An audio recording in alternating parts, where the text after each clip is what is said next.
Nithyanandam, everyone!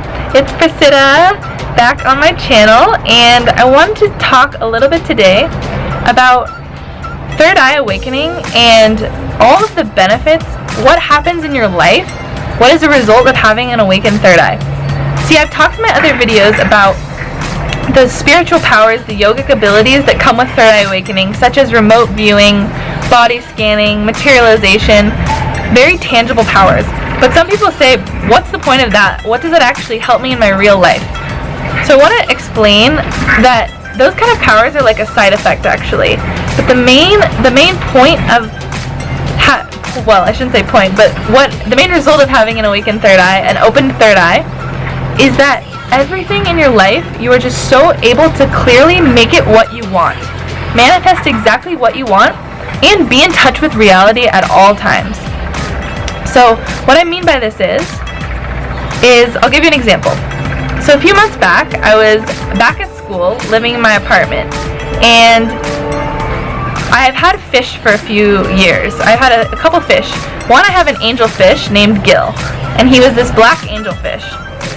I've had him for a couple years, and he lives in my apartment. He was living at my apartment with me, and he's been completely healthy always, never had a problem with him. One night I wake up and I had a dream, where in the dream some snakes had come into Gil's fish tank, and it was like the snakes were eating him, and he was about to die, like he was dying. And I woke up in a panic, and I was like, that was such a random dream to have. Why would I have just had this dream? And I woke up with this feeling, which I've had many times in my life actually from dreams. I can tell more of those stories later, where I knew it wasn't a dream. Many times, I actually remember my dream every single night, but many times in my life I've had where I know that it wasn't just a dream I had, it's a totally different feeling when I wake up. This was one of those times, and so I was like, okay, like something is up with Gil. I had a feeling like something was going to happen to him, and it was so funny because mentally, logically, it made no sense because he has had no health issues, nothing's ever been wrong with him. He's like the boss of my fish tank, you know, like everybody was scared of him. He's this boss fish. Anyway, so I was running late to class, and right before I left, I had a picture of Swamiji, my guru, Paramahamsa Nithyananda, and I placed this picture by the fish tank. It was a little teeny picture, and I placed it facing inwards to the fish tank so the fish could see it. And I left and ran out to class. Lo and behold, when I got back from class, Gil was dead. Inside the tank, laying there in the exact spot in the tank in front of that picture of Swamiji.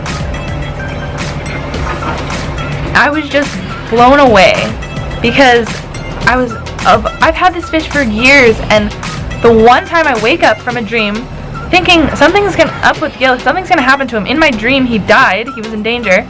I put a picture of Swamiji. So not only was my intuition, or my third eye, telling me this is gonna happen, be warned kind of a thing, that I put that picture of Swamiji, and Gil had died in that exact spot right in front of the picture, right in front of Swamiji. And this is just one example of what it's like to have an awakened third eye. All of my life is just so much more living in the space of knowing, past, present, and future, but having a deep understanding, even from place I don't understand where it comes from, right? I didn't really understand the full context of what I was seeing in my dream, or what I was experiencing, what I was even doing, but the way it plays out is just so flawlessly. And I knew, even then, it brought me so much completion, because I wasn't even sad that he had left the body. I just knew that's all. He actually might have just come into this fish body only to leave the fish body because of seeing Swamiji and getting Swamiji's darshan and being liberated. So I'm sure he'll be taking human birth next. I become a devotee of Swamiji, and maybe I'll meet him here at the ashram. Anyway, that's just one story of what it's like to have an awakened third eye. One other example I'll share quickly is creating your reality. So it has just become so effortless, so easy to create my own reality. With the smallest things, anything I want, I'll literally just get. And one example of this is today. It's my husband's birthday, and I've been meaning to make him a Atmalinga holder. See, we have these necklaces called Atmalingas, which are actually individual deities. They actually are carved with a Sri yantra on top, and they hold the energy of living deities, personalized for each individual. We are given them by our Guru Swamiji.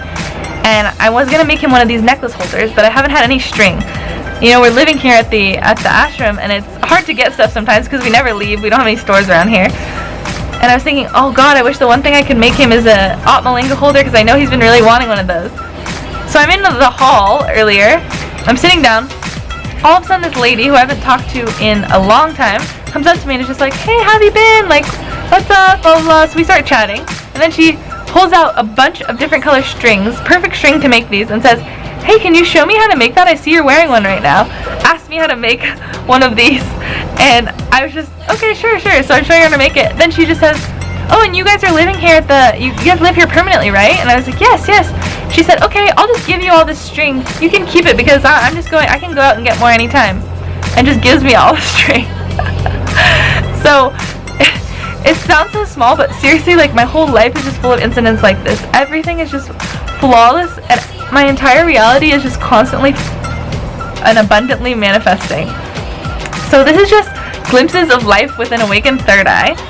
And if you are interested in having an awakened third eye, which I don't know why you wouldn't be, come get the initiation. All it takes is a touch or a glance from an enlightened master. It's like, because they hold the space of enlightenment, they can pass their lit flame. It's like a candle. They can pass their flame to your unlit flame. And third eye awakening is exactly like that. It's igniting that fire in the Anya chakra, igniting that component that's always within us, but just needs to be remembered and awakened by an avatar, an incarnation, an enlightened master like Paramahamsa Nithyananda. So please come, meet him, manifest your reality, live life with the third eye, with these abilities of getting you through the world so effortlessly, and just enjoy everyday life to the fullest. Thank you guys so much for tuning back in, and I'll talk to you later. Nithyananda, be blissful.